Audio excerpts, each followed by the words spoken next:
ఆ పూర జరగదన్నావు కదా తక్షక. ఆ రాణమ్మ పూజలో కూర్చుంటుంది. ఆ 108 కొబ్బరికాయల దెబ్బల్ని భరించడానికి సిద్ధమైంది. నాకు చాలా భయంగా ఉంది తక్షక. ఆ రాణమ్మ పూజలో కూర్చున్నంత మాత్రాన పూజ జరిగిపోతుందా తామసి? ఆ నాగమణి జ్వాలను చల్లార్చడం ఎవరి తరమూ కాదు. అటు పూజ జరగదు, ఇటు కార్తీకలో ఉన్న విషము దిగదు.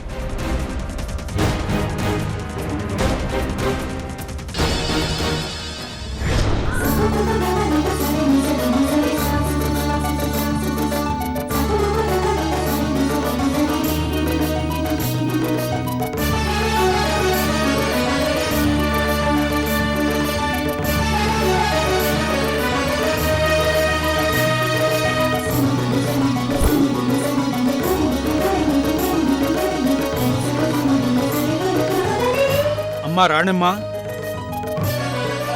ఆ నాగశక్తి తనంతట తాను రాదు. మీరు వెళ్ళి తనని తీసుకొస్తేనే ఇక్కడికి వస్తుంది. సరే స్వామీజీ.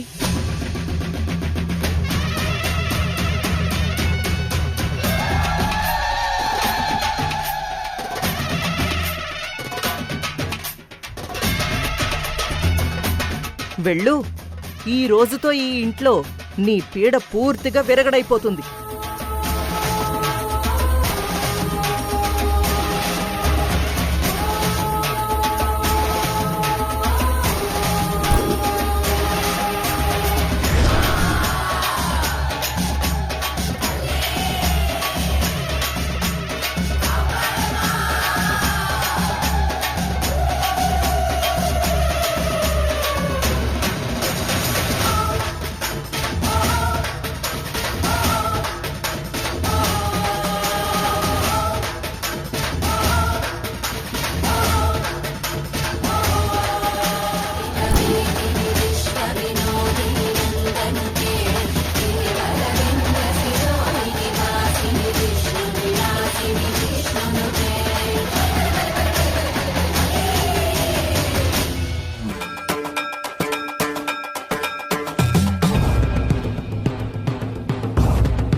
వచ్చావా రాణమ్మా? నీ వల్లే, కేవలం నీ చేతుల్లో ఉన్న గరుడ శక్తి వల్లే ఈ ధర్మతేజ కుటుంబం ఇన్ని రోజులుగా నా బారి నుండి తప్పించుకొని బ్రతకగలిగింది. ఈ కుటుంబం ఇంకా సజీవంగా ఉందంటే దానికి కారణం నువ్వే. మళ్ళీ ఇప్పుడు ఏం చెయ్యాలని వచ్చావు ఇక్కడికి? అమ్మ నాగమ్మ తల్లి, శాంతించు. నా చేతిలో గరుడరేఖ ఉందనో, నేనేదో నిన్నంతం చేయాలనో ఇక్కడికి రాలేదు. ఆ బిడ్డలకి తల్లిగా నీకు చేతులెత్తి వేడుకుంటున్నాను. నా బిడ్డ కార్తీక ఎంతో అమాయకురాలు. తనలో ఉన్న నీ విషయాన్ని వెనక్కి తీసుకుని నీ పగనింతటితో వదిలేసి మా కార్తీకని మామూలు మనిషిగా అప్పగించి వెళ్ళిపోతల్లి. అందుకు పరిహారంగా నువ్వు ఏం చెప్పినా చేస్తాను. కావాలంటే ఈ క్షణమే అందరూ ఈ ఇల్లు వదిలి వెళ్ళిపోమన్నా వెళ్ళిపోతావు. నా బిడ్డ ప్రాణాల్ని నాకు ఇచ్చేయి తల్లి. పరిహారమా? ఇల్లు వదిలి వెళ్ళిపోతారా? అది కుదరదు, ఎప్పటికీ కుదరదు. నీ ముందు నిలబడింది నీ కూతురు కార్తిక్ అనుకున్నావా? కాదు, తామసి.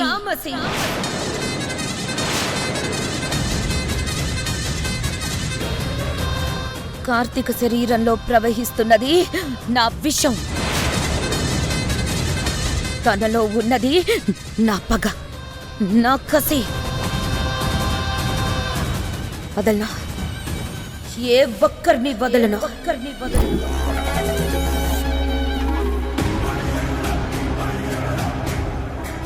ఈ కుటుంబం నా నుంచి తప్పించుకోకూడదని ఇంటి పరిసరాల్లోనే స్థావరాన్ని ఏర్పరచుకొనున్నాను.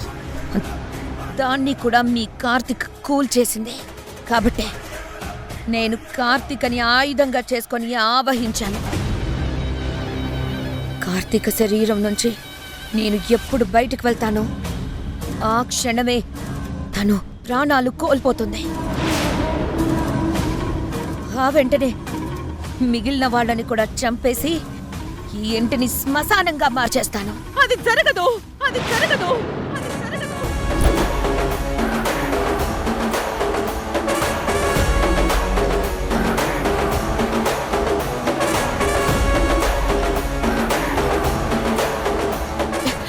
నా దారి కొట్టొస్తావా? నువ్వు రాక్షస జాతికి చెందిన దానివి. నీలోనూ దైవత్వం ఉంటుంది కదా. ఇలా క్రూరంగా ఒక కుటుంబాన్ని చంపడం ఎంతవరకు న్యాయం? నీకు ఆ దేవుడంటే భయం లేదా? దేవుడా? నాకా నువ్వు నీతులు చెప్పేదే? ఈ సృష్టిలో విషాన్ని పట్టించింది ఆ దేవుడే. నీతి నిజాయితీలని ఈ లోకానికి ఇచ్చింది కూడా ఆ దేవుడే. కానీ నువ్వు ఆ పరిధుల్ని దాటి ప్రవర్తిస్తున్నావు. ఇది నీ వినాశనానికే దారి తీస్తుంది.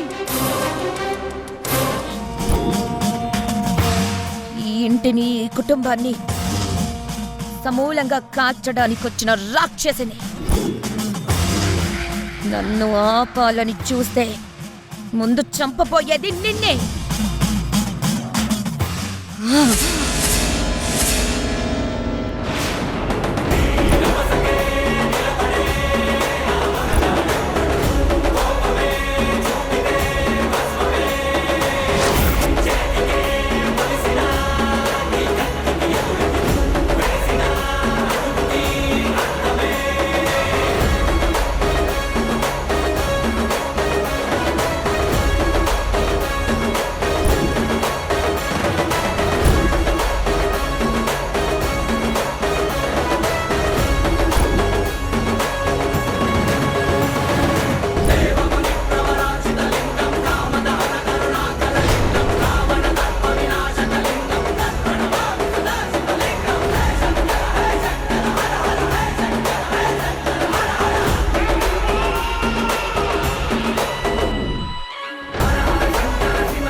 ఏమైంది తక్షక?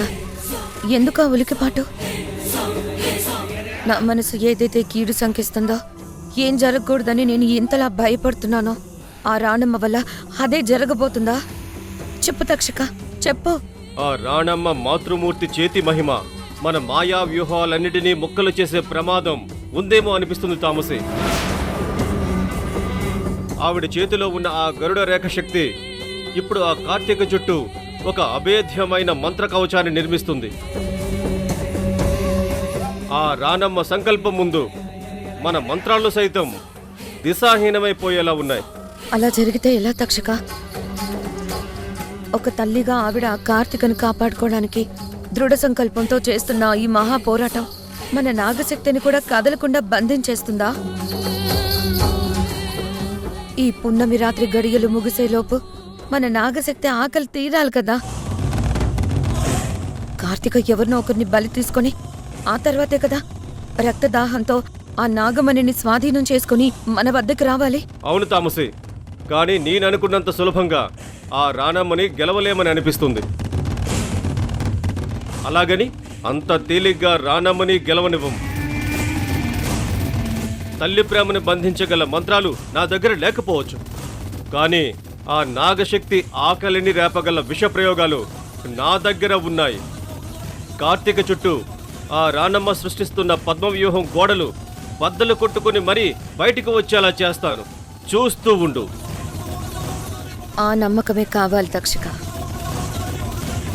ఆ రాణమ్మ రక్తపాసం కంటే మన నాగజాతి పగ ఎంతో శక్తివంతమైనదని ఈ రాత్రికే మనం నిరూపించాలి. ఆ కన్నతల్లి చేస్తున్న కఠోర దీక్ష, ఈ కాలాన్ని పట్టుంచే ఆ స్వామీజీ మంత్రాలు ఇవేవి మనల్ని ఆపకూడదు. అలాగే ఆ నాగమణి మనకి దక్కడం, ఆ కార్తీక చావడం రెండూ జరగాలి.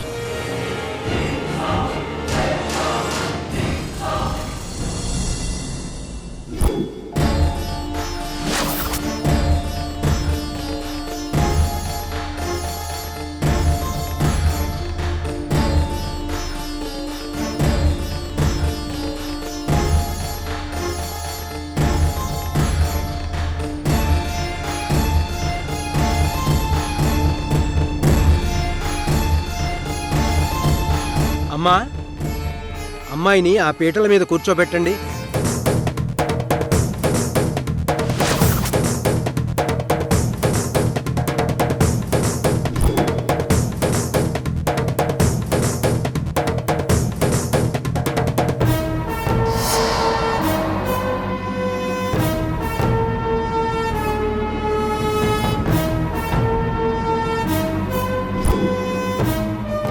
అమ్మయ్యా, ఒక రకంగా నా తల మీద పడాల్సిన ఆ పెద్ద గండం తప్పిపోయింది. లేదంటే ఈరోజు నా బుర్ర పగిలి చచ్చేదాన్ని. మొత్తానికి ఇవాళ రాణమ్మ మాత్రం చావడం ఖాయం. 108 కొబ్బరికాయలు తల మీద కొడుతుంటే ఇంకేమన్నా ఉందా?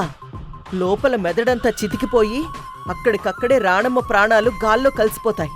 ఈ రోజుతో రాణమ్మ కథ ముగిసిపోయినట్టు.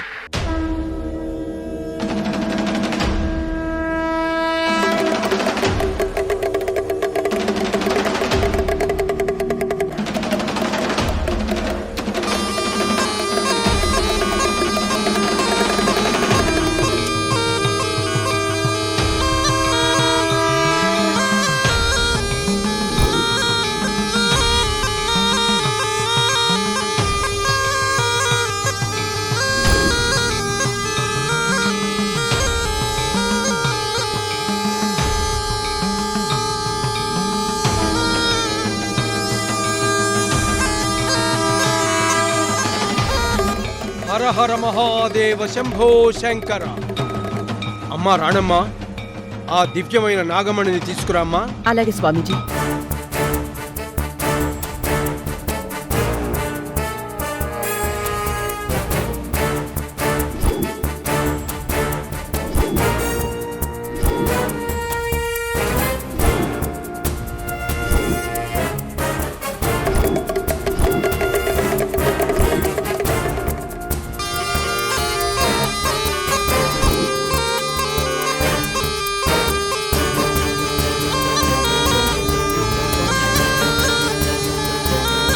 అమ్మా, మీ అమ్మ ఎదురుగా అలా కూర్చోండమ్మా.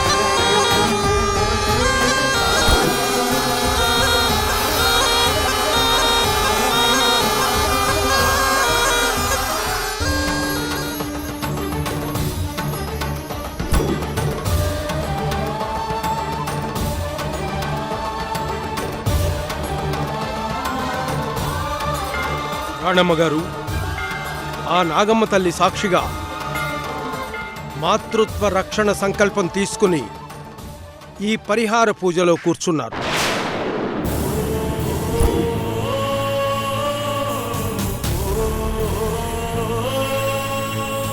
ఈ పూజ గనుక దిగ్విజయంగా పూర్తయింది అంటే మీ అమ్మాయి శరీరంలో ఉన్న ఆ విషం, ఆ తామసి పగ సమూలంగా దహనమైపోయి బయటకు వచ్చేస్తుంది.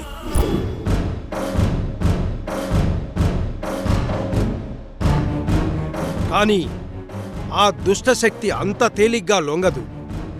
చాలా జాగ్రత్తగా ఉండాలి.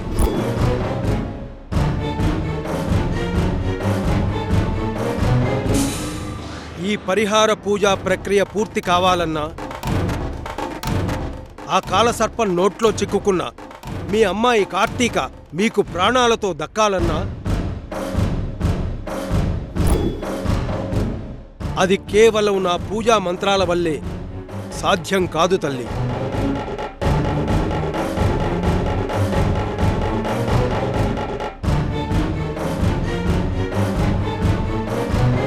నా మంత్రబలం కంటే చావునైనా ఎదిరించి నిలబడాలని మీ మాతృత్వ సంకల్పం మీదే ఈ పూజా ఫలితం ఆధారపడి ఉంటుంది. నా అమ్మతనం మీద, నా సంకల్ప బలం మీద నాకు నమ్మకం ఉంది స్వామి. నా కడుపున పుట్టకపోయినా నా గుండెల్లో కన్న బిడ్డల కంటే ఎక్కువ అనుకున్నాను. ఈ బిడ్డల ప్రాణాల కోసం నా ప్రాణమైనా ధారపోయడానికి ఈ తల్లి గుండె ఎప్పుడూ సిద్ధపడింది.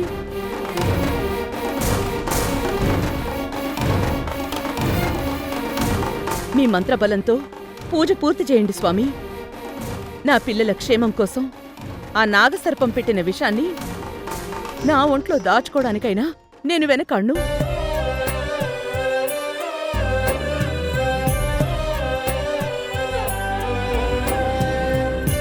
నా బిడ్డల ఊపిరి కాపాడ్డానికి ఆ యమధర్మరాజుతోనైనా పోరాడి గెలిచే మహాసంకల్పంతోనే నేనిక్కడ కూర్చున్నాను.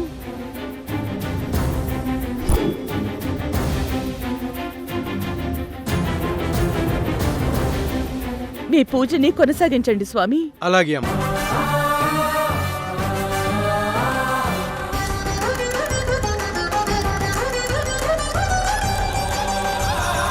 చెప్పినంత ఈజీ కాదు రాణమ్మా.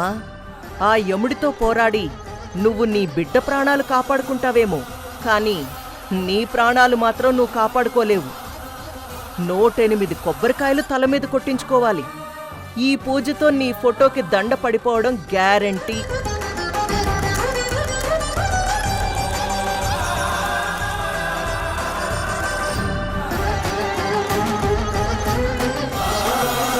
తామసి,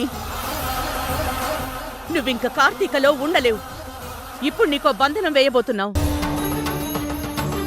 ఆ బంధనం నుంచి విముక్తి పొందాలంటే నువ్వు కార్తీకను వదిలి వెంటనే బయటికి రావాలి.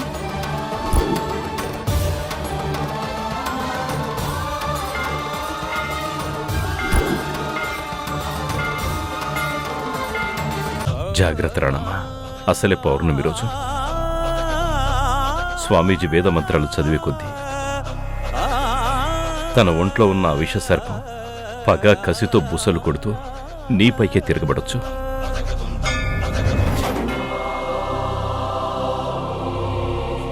కార్తీకని ఏమైనా చెయ్యొచ్చు. ఆ రాక్షస విషశక్తి ఎంత కసితో మన పైకి తిరగబడినా దాన్ని నిలువున స్తంభింపజేసే మహాగరుడ రేఖ నా అరచేతిలో ఉంది.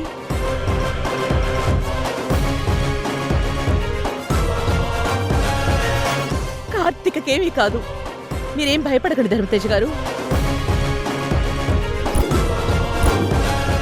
అమ్ముంది కదా నాన్న, ఎవ్వరికి ఏం కాదు.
కరెక్ట్గా దొరికావు కార్తిక.